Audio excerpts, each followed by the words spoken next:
ॐ भूर्भुवः स्वः तत्सवितुर्वरेण्यं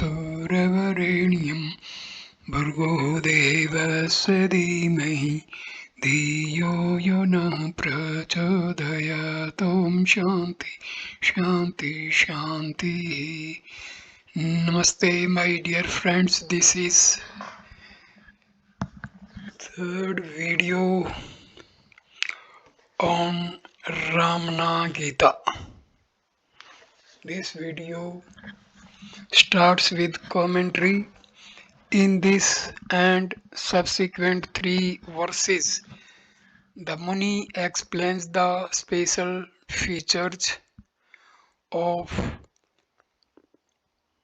verse 2. The location indicated is based on Ramana's own experience. Some points need clarification. The body is limited by time and space. The self, however, is untouched by both. How then can it be said that the limited consciousness has a particular location in the body?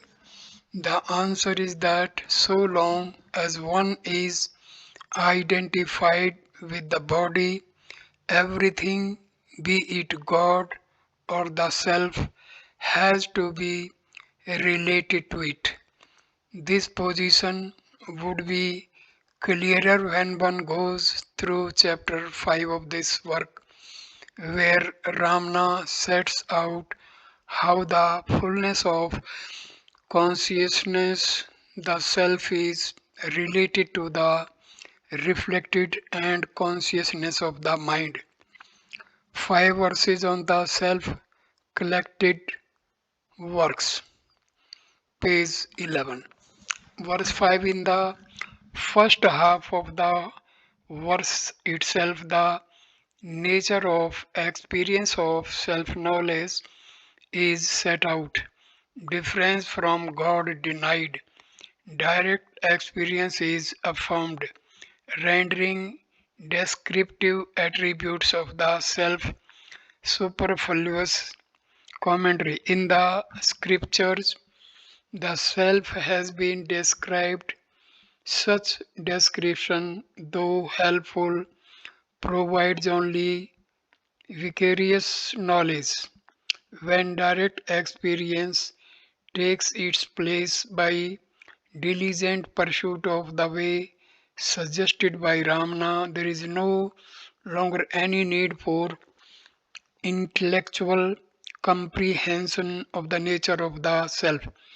In terms, the essential identity of individual, God and self is set out to be found out experimentally. Verse 6.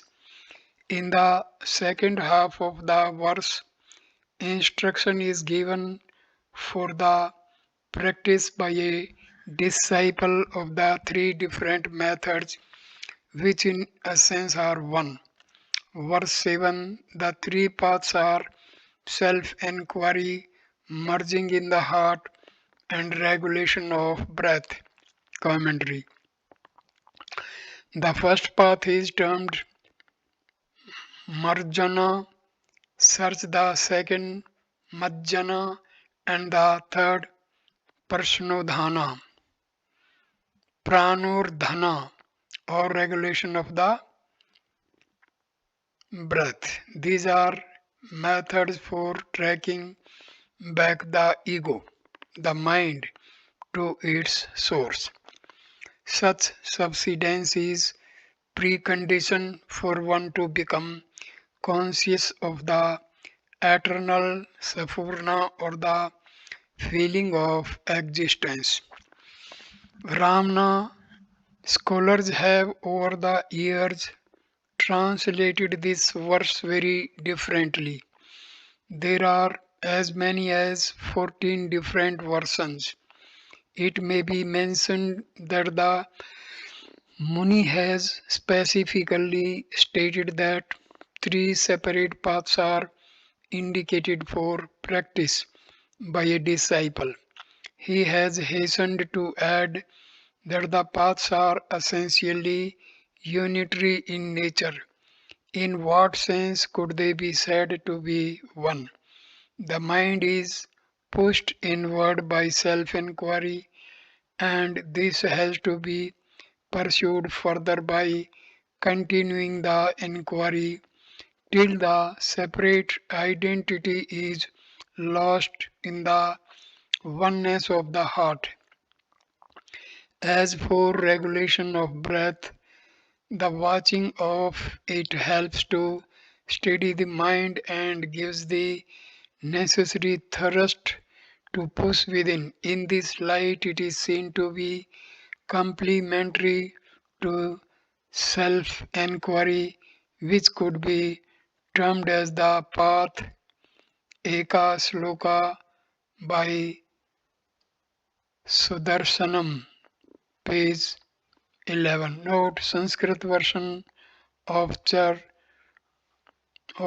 2 in Bhagwan's writing can be seen in Photo Ramana Gita album, translation of Vishwanatha Swami and Professor K. Swaminathan, and of chapter 2, The Three Paths.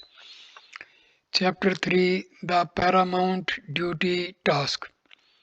4. Devarta. What in brief is the means to know one's real nature? What is the effort that can bring about the sublime inner vision? 5. Strenuously withdrawing all thoughts from sense objects, one should remain fixed in steady, non objective inquiry. 6. This, in brief, is the means of knowing one's own real nature. This effort alone brings about the sublime inner vision. A.R. Natarajan translation. Verse 1. For the delight of the wise, the conversation between Devarta and Acharya Ramana is recorded in this chapter. Verse 2. Bhagwan, what is the paramount duty of a human being caught up in the cycle of births and deaths? Please decide on one and expound it to me. Commentary. Three things are said to be rare: human birth, desire for liberation, and the grace of a Sadguru. Human birth follows umpteen ups and downs in karmic cycle. Humans alone are endowed with discriminative faculty, capacity to choose between alternatives, ethical and non-ethical pursuit of temporary pleasures and freedom from tyranny of karma. Therefore, human birth provides opportunity to regain knowledge about oneself. Hence, the importance of single mindedly getting to know the paramount duty, performance of which brings about self knowledge. Verse 3, Bhagwan replied, for those desiring the highest, discovering one's own true nature is most important. It is the basis of all actions and their fruits. Commentary. Note that Ramana's reply is specifically for those desiring the highest, not the ordinary man unconcerned with liberation. When sights are set on the highest, only direct experience of the truth would suffice. To be in one's own true nature is to be in the natural state, that is Sahaja. Ramana himself was always in that state. It is natural because it is inherent, a state of bliss in which consciousness shines in all its fullness. It is to be discovered, found out anew, because awareness of it is not possible with the mind externalized. When the mind turns inward through self inquiry, what was lost is found again. Ramana also explains why this discovery is to be regarded as most essential, since all spiritual practices have as their goal self-knowledge, discovering one's own true nature determines 21. All one's actions and their fruit. Further actions are only possible because the mind is being ignited by consciousness. A.R. Natarajan translation. Verse 4 briefly by what spiritual practice does one become aware of one's own true nature? What effort brings about the exalted inner vision? Commentary. The natural state is supreme. Scriptures prescribe several spiritual practices as the way to be conscious of it. Hence, the question which practiced is for abidance in the natural state. The tendencies in the mind must be eradicated if the mind is to be free of the outward movement. The practice which makes the practice which makes this possible is set out in verse 5 and 6. Verse 5. Withdrawing all thoughts from sense objects through effort, one should remain fixed in steady, non-objective objective inquiry. Verse 6. This in brief is the practice for knowing one's own nature. This effort alone brings about the exalted inner vision. Commentary. Latent tendencies and the false notion that happiness lies only in sense objects keep the mind externalized. However, happiness is our inherent nature to be tapped by turning the mind inward. Ramana says that through enquiry related to the individual or self, such in turning would take place. Such in turning would take place. One can only enquire about the familiar, the known. The unknown cannot be inquired into, although it can be imagined, conceptualized. The spirit of inquiry is strong urge to find out the truth about itself is the first essential ingredient. Elsewhere, Ramana asks, what is the use of this life without the spirit of inquiry? Then alone one would seek to find out whether the individuality, the I thought, the ego is the totality of us or whether our true personality has an altogether different dimension. This approach makes the self inquiry an adventure and sustains it despite the journey being often seemingly long and endless. The ceaseless thought moment so hard to quieten. Here Ramana emphasizes the need for steadfastness and faith in pursuing the inquiry to its logical and self knowledge. Marital Garland of Letters, verse 46. Why Ramana by Kumari Sarda, Ramana Smriti. It should be noted that since the center of attention is the seer, the individual, the subject, what is suggested is non objective inquiry. In all spiritual practices, there is a subject object relationship of the individual carrying a particular name, form, or sound. Ramana's method of inquiry is about the source of the ego, the subject, since the individual I thought functions always in association with other thoughts when the rising of other thoughts is controlled through self enquiry. In a sense, it is deprived of its habitual support. Then there would be no alternative for the individual except to look within for its true sport.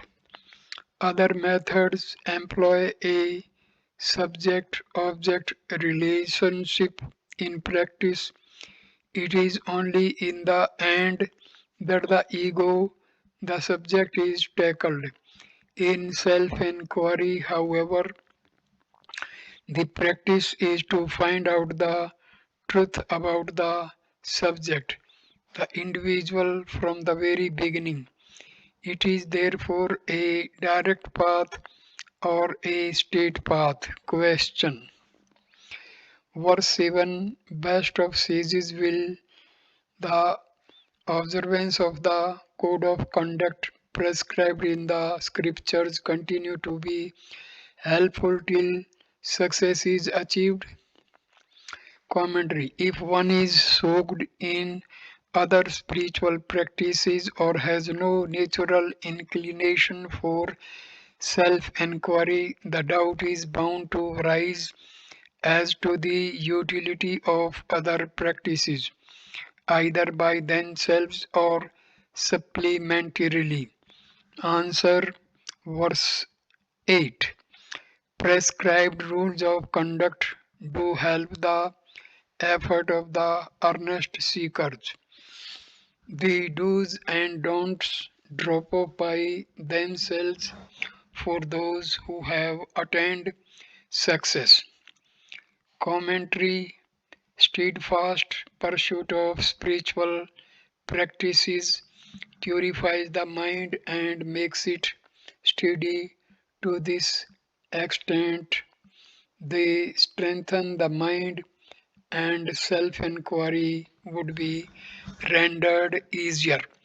When self knowledge dawns, the mind is quiet, sunk always in the heart, then the question of any spiritual practice would not arise. Question. Verse 9. Cannot success be obtained by repetition of syllables to the same extent as by exclusive, steady, non objective self inquiry? Commentary. Self inquiry makes the mind sportless by disassociating the I thought from other thoughts, and the mind perforce automatically turns within. In repetition of the mantra, the mind is kept alive and gradually becomes one pointed and capable of adhering to a single thought. Verse 10. Earnest seekers who incessantly and with a steady mind repeat sacred syllables or Om will attain success. Verse 11. By repetition of the sacred syllables or the pure Om, the mind is withdrawn from the sense objects and becomes one with self. Commentary. Though Ramana would never hesitate to state that self inquiry is the infallible means he would also not disturb people's faith. This is because he recognized the fact that the best suited spiritual practice would depend on one's temperament. One therefore finds in Ramana Gita as also in the talks with Ramana Maharshi replies suited to the temperament and background of the questioner. One has to note that the repetition of the sacred syllables should be incessant and steady. Ganpati Muni, a master of mantra sastra, its tireless practitioner for years on end, found that the peace which should have followed did not. This at once underscores the advantages as well as the limitations of the other methods and the effectiveness of self inquiry. Ramna's advice to find out the source of the I thought or the sound of mantra revealed the truth to the Muni. It could be said that the Muni's earlier practices had ripened him, making realization instantaneous on hearing from Ramana himself about self inquiry. Bhagwan and Narayana by Shankar Narayana, page 4, verse 12. This marvelous conversation took place on the seventh day of the seventh month of the year 1917 of the Christian era. Note: Sanskrit version of chapter 3 in Ramana's handwriting can be seen in photo file in Ramana's Gita album. Bhagwan answers questions raised by Ganpati Muni. A.R. Natarajan translation. Verse 1 and 2. Best of sages with these meditations. I am Brahma, Brahma am I am all. All this is Brahma can be termed knowledge, or is it different from all these four concepts? Commentary. First two affirm identity of the individual with Brahma, with the self. Next two are indicative of the all pervasiveness of the self from which the individual is non separate. The searches scriptures assertions of the truth. Answer. Verse 3 and 4. There is no doubt that all these meditations are conceptual.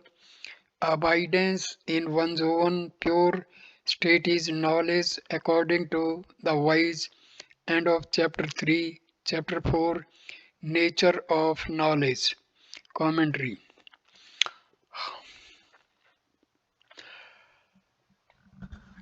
Self is beyond thoughts, cannot be reached by ideas.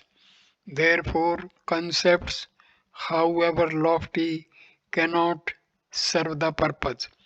Only direct experience born of inhering in the self can provide knowledge which cuts the very basis of separative existence from the ignorance of one's true nature. Ramana asks how then to know that which is beyond the mind. To know it is to abide firmly in the heart. Sat Darshanam Prayer 1.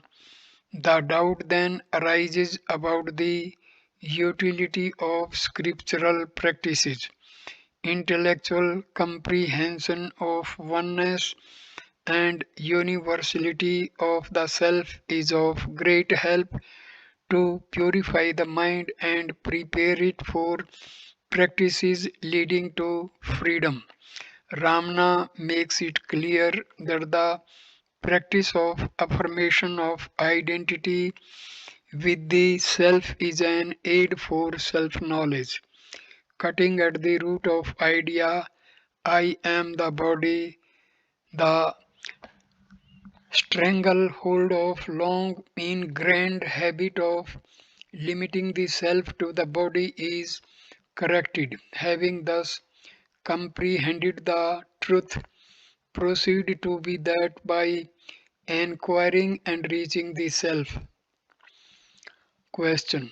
Verse 5 and 6 Lord of the sages, can Brahma be comprehended by thought? Please remove this doubt arising in my mind. Answer. Verse 7 8. If thought seeks to comprehend Brahma, which is one's own self, it loses its separate identity and becomes that. Commentary. Here the vritti or thought referred to can only be aham vritti, the I thought. For in self-enquiry, rejection of other thoughts precedes focusing of attention on the root thought.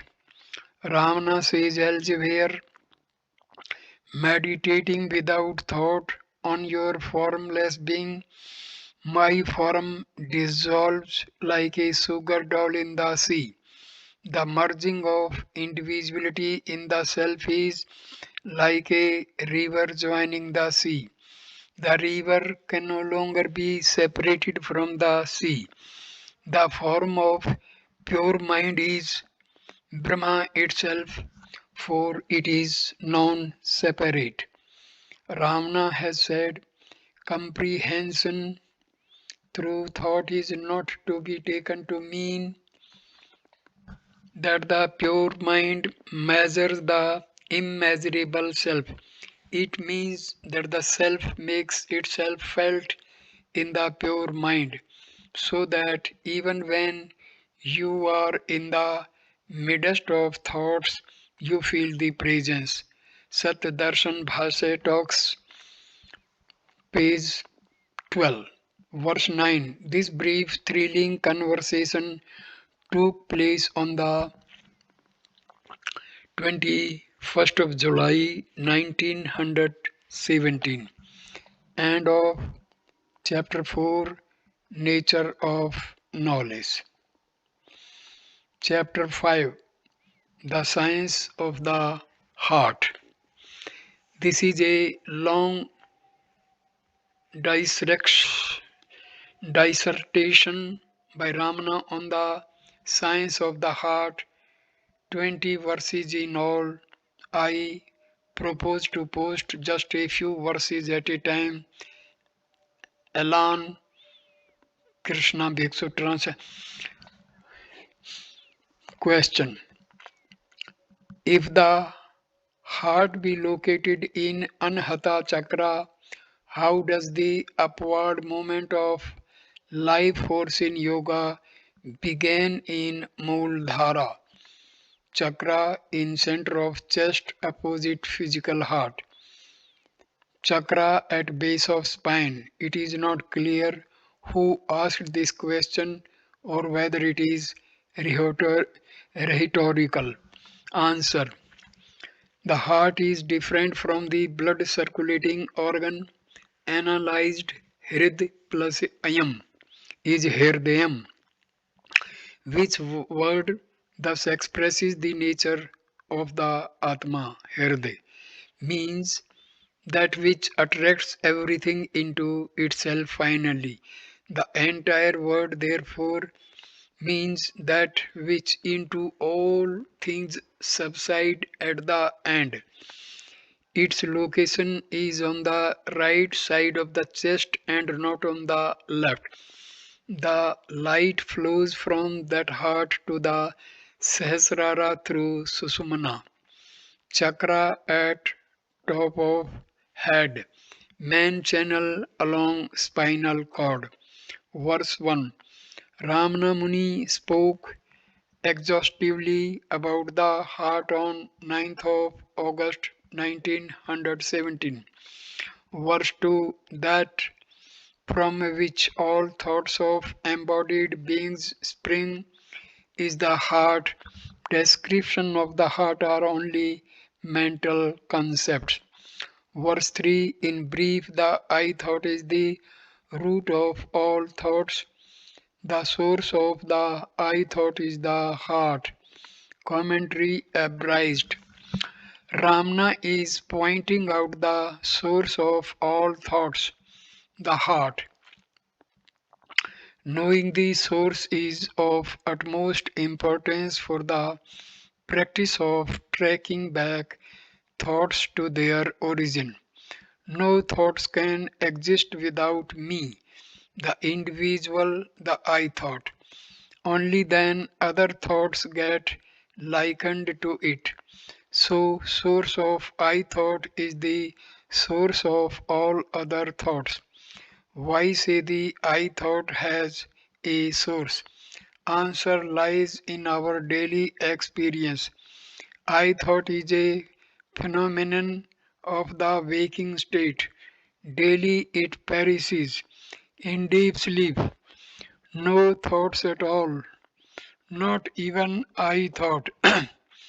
Thus it rises on waking, subsides when sleep overtakes. If one inquires wherefrom the I thought rises and subsides, the answer would be found experientially as the heart. Then all the descriptions about the heart, mental concepts would become superfluous. There would be direct knowledge. Verse 4, if the heart be the seat of the Anhata Chakra, how can the practice of yoga begin in the Mooldhara? Commentary. Mooldhara is the first, Anhata is the fourth chakra. Yogic texts do not speak of the heart and Anhata chakra as one. Ramana has also clarified that Anhata chakra is not the seat of the heart. Anhata is not the same as the heart center. Anhata is the chakra lying behind the heart. Lalita Sahasranama has it. Salutations to the core situated in Anhata and the next mantra in the heart. Thus it is clear that Anhata is not the same as heart. Harit. This heart is not the blood pumping organ. Hridam means this is the center. Thus it stands for the self. Verse 6, the location of the heart is on the right side of the chest and not on the left. The light of consciousness flows from the heart through Susmana channel to Sahasrara. Commentary. Ramana's teachings point out that the fullness of existence is shining always in the core of the heart, not a physical but a spiritual heart. The heart being the source of the mind, he invariably referred to his own experience as the authority for it. The heart that I speak of is non physical and is only on the right side. It is my experience and no authority is required by me. Still, you can find confirmation in a Malayalam Ayurvedic book and in Sita Upanishad. Ramana's experience, death and deathlessness coexisted. The glow of the heart as I was felt directly. How can a physical location by Pranadi? A.R. Natarajan translation verse 7 verse 6. The location of the heart is on the right side of the chest and not on the left. Consciousness flows from the heart through Susmana channel to Sahasrara. The light of from Sahasrara consciousness spreads all over the body, and then the experience of the world arises. Viewing themselves as different from that consciousness, human beings get caught in the cycle of births and deaths. Commentary: body is inert, not self conscious. The light of the self is reflected in the mind, making all activity possible. The delusion of separate existence arises in a mind ignorant of the source of its light and its all pervasive nature. Verse 8: the Sahasrara of one who abides in the self is pure light only. Any thought which approaches it cannot survive. Commentary: the mind stuff of the ignorant is filled with latent tendencies, a mixture of idleness, activity, and equipoise. The wise mind is pure, always submerged in the heart. The equipoise of the wise remains always undisturbed. Thoughts needed for effective performance of necessary action rise and automatically with no carry forward of thought as residual memory. Verse 9: even when objects are perceived because of their nearness, it does not destroy yoga as the mind sees no difference. Commentary: perception of sense objects immediately externalizes the mind. Tendencies of the mind pull it outward when there is such an association. In contrast, wise minds are naturally quiet, all residual tendencies having been burnt. Contact with objects does not disturb. Inherence in the heart remains.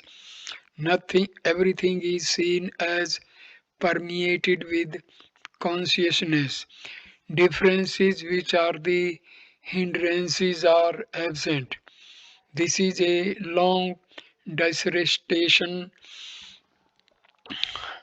by Ramana on the science of the heart, often using the language of Patanjali's Yoga Sutras, 20 verses in all. Krishna Bhiksu translation. 10. If chit or awareness is firm and single pointed, even when objects are sensed, that state is called Sahaja Sthiti. The body is an epitome of the entire universe, and the heart is the epitome of the entire body. Therefore, the heart is the epitome of the entire universe. The universe is none other than the mind, and the mind none other than the heart. Kapali Shastriyar translates epitome as microcosm. Thus, the entire story of the universe ends with the heart. The state in which awareness is firm even when objects are sensed is called the natural state.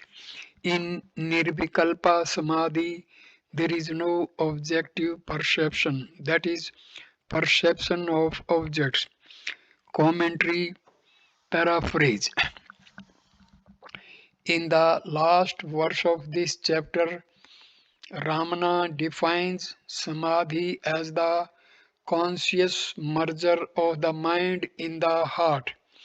The natural state is Sahaja Samadhi, Sahaja Sthiti. For here you have Samadhana, you remain calm, composed, even while active. You realize you are moved by the deeper real self within. You have no worries, no anxieties, no cares. Here you come to realize that there is nothing belonging to you. The ego, everything is done by something with which you get into conscious union. In Nirvikalpa Samadhi, the mind is silent, but there is no objective awareness.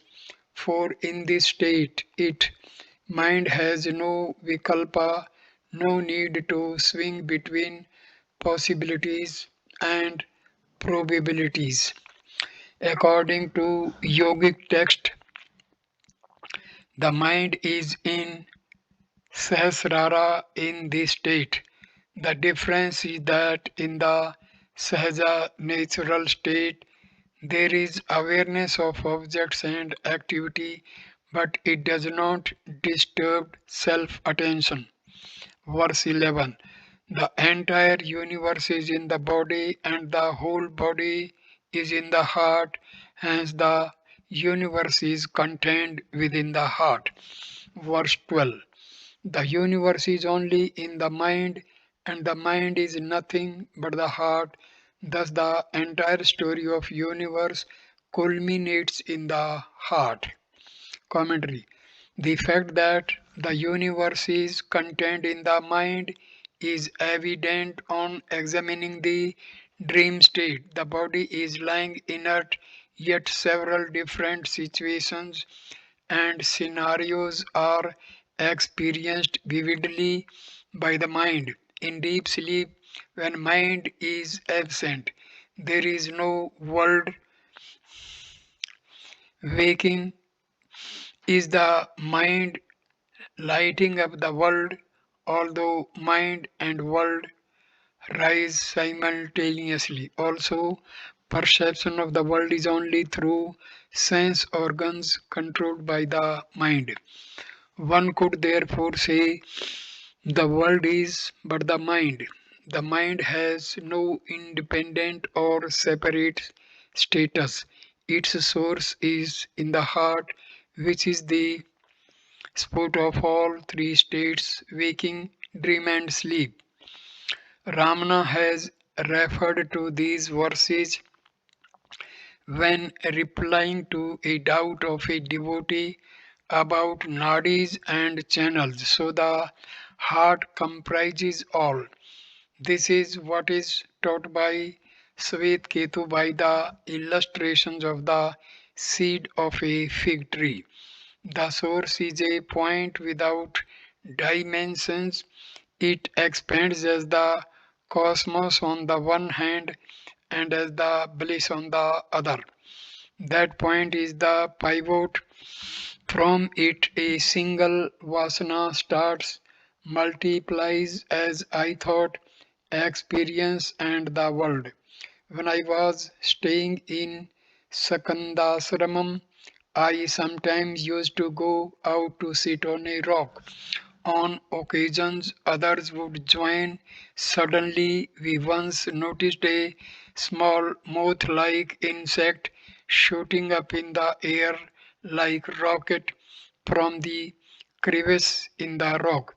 Within a twinkling of an eye, it had multiplied itself into millions of moths, forming a cloud and hiding the sky from the view. We wondered and looked at the place from where it had shot up.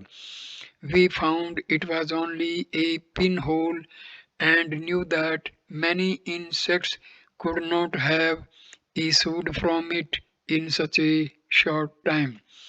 That's how Ahankara, the ego, shoots up like a rocket and instantaneously spread out as the universe. The self is bound to the heart. The heart is therefore the center. Talks with Ramana Maharshi, page 578 579. This is a long, spontaneous dissertation by Ramana on the science of the heart, not prompted by a questioner or fun, using the language of Patanjali's Yoga. Sutras 20 verses in all. Translation by Krishna Bhiksu. 13. The heart exists in the body even as the sun exists in the universe. The mind exists in Sahasrara as the orb of the moon in the universe. 14. As the sun lights up the moon, even so this heart imparts light to the mind. 15. Immortal, not established in the heart, perceives only the mind, just as the light is perceived in the moon in the absence of the sun. 16. Not perceiving that the source of the light is one's own real self, and perceiving the objects through the mind as apart from himself, the ignorant one is deluded. 17. The enlightened one inhering in the heart sees the light of the mind merged in the light of the heart, like the light of the moon in daylight. Translation by A.R. Natarajan. Verse 13. The heart is to the body what the sun is to the world. The mind in Sahasrara is like the orbit of the moon in the world. Verse 14. Just as the sun gives light to the moon, the heart lights the mind. Commentary. The moon has no separate existence from the sun, so to the mind only reflects the consciousness of the heart. It is because of this that enquiry centered on finding out the mind's source will take one back to the heart. Verse 15. Immortal, absent from the heart, sees only the mind, just as the light of the moon alone is seen at night when the sun has set. Verse 16. Unaware that the true source of consciousness is one's own self, and mentally perceiving objects apart from oneself, the ignorant are deluded. Commentary. In the waking state, we function only within our minds. In dream state, one's identity need not be the same. In sleep, the mind too is asleep, proceeding only with reference to the waking experience. One is apt to presume that the mind is all, and that is independently conscious. Only a properly directed enquiry would reveal the truth that the origin of the mind's light is the heart, just as the moon's light is derived from the sun. Verse 17. The mind of the knower abiding in the heart is merged in the consciousness of the heart like the moonlight in daylight. Commentary. There is a world of difference between a heart based life and the mind based one. For those whose mind is dead in the sense that latent tendencies are destroyed, only the form of the mind remains. It is rid of contact. Translation by Krishna Bhiksu 18. Enlightened one knows the mind as the expressed meaning of the word prajna, and the heart as the thing meant. The ultimate divine is not different from the heart. Knowledge of the ultimate. 19. The notion that the seer is different from the seen abides in the mind. For those that ever abide in the heart, the seer is the same as the seen. 20. The thought process suddenly broken by swooning, sleep, excessive joy, fear, etc., goes back to its original place in the heart. 21. The embodied do not know that at that time thought has entered the heart, but are aware of it in samadhi. The difference leads to a difference in names. Note: names like sleep, etc. Kapali. A.R. Natarajan, Translation. Verse 18. Though the verbal meaning of the word prajna, intelligence, is the word mind, the wise knows its essential meaning to be the heart. Commentary. Literally translated, prajna means mind. However, the limited and derived intelligence of the mind cannot be expressive of the content of the term intelligence. The unlimited consciousness of the heart alone can be its connotation. Verse 18, 19. The difference between the seer and the seen is only the mind. For those abiding in the heart, the perception is unitary. Commentary. Since the first thought, the primal thought, is one of the identification with the body, a particular name and form, the perception has perforce to be dualistic. All duality ceases when the mind is lost in the heart. Verse 20. When there is a forcible arrest of thoughts by swooning, sleep, excessive joy, or sorrow, fear, and so on, the mind goes back to its source, the heart. Verse 21. Such merger is unconscious and the person is unaware of it. However, when one consciously enters the heart, it is termed samadhi, hence the difference in names. Commentary. In the Ramana way, alert, attentive inquiry about the nature of the mind leads to conscious immortality. Though the merger of the mind in the heart takes place involuntarily in the situations set out in the preceding verse, it serves no purpose because when the thought process is revived, externalization of the mind would continue unabated. In contrast, a conscious merger of the mind in the heart during vigilant self inquiry leads to continuous erosion of the latent tendencies until the knowledge dawns by total destruction of tendencies. Note Sanskrit version of chapter 1, 2, 3, 4, 5 in Ramana's own handwriting can be seen in photo file Ramana Gita album. Translation by Krishna Bhiksu. Having thus explained the essential nature of the heart, Sri Ramana Muni, eminent among the knowers of the fundamental truth of things, explained the way of controlling the mind. 2. Men and women are enamored of sense objects and their thoughts ever flow towards them. Inherent tendencies, vasanas, are powerful and the mind is therefore very hard to control.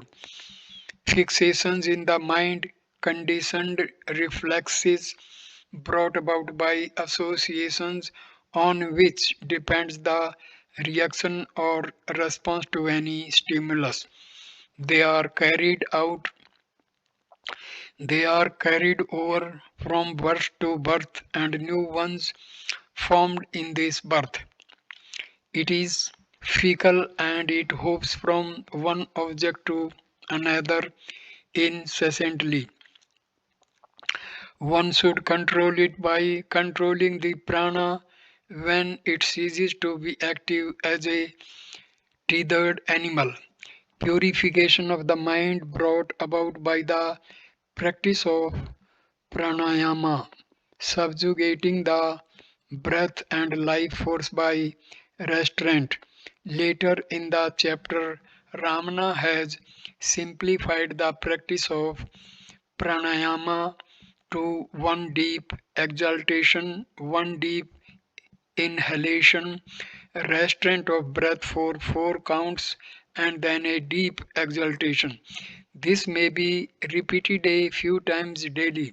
See also his essay Self Enquiry in Collected Works, which can be downloaded from Ramana's website. Breath and mind emanate from the same source, therefore, control of breath leads to control of mind and its purification to a more sattvic maturity. He also gives watching the flow of breath as a means and japa. As the chapter proceeds, breath restraint is also an option when practicing diving into the heart. See Ramana Gita chapter 2 verse 2. A.R. Natarajan translation verse 1. The best of knowers of the truth, the sage Ramana, having explained the science of the heart, spoke of the means of controlling the mind. Verse 2. Man attached to objects and having endless thoughts due to the strength of latent tendencies find it difficult to control the mind. End of chapter 5, the science of the heart. Chapter 6 starts mind control. So I conclude this video at this stage. Next video will start with chapter 6 mind control. Thank you for watching this video. Namaskar my dear friends. Thank you.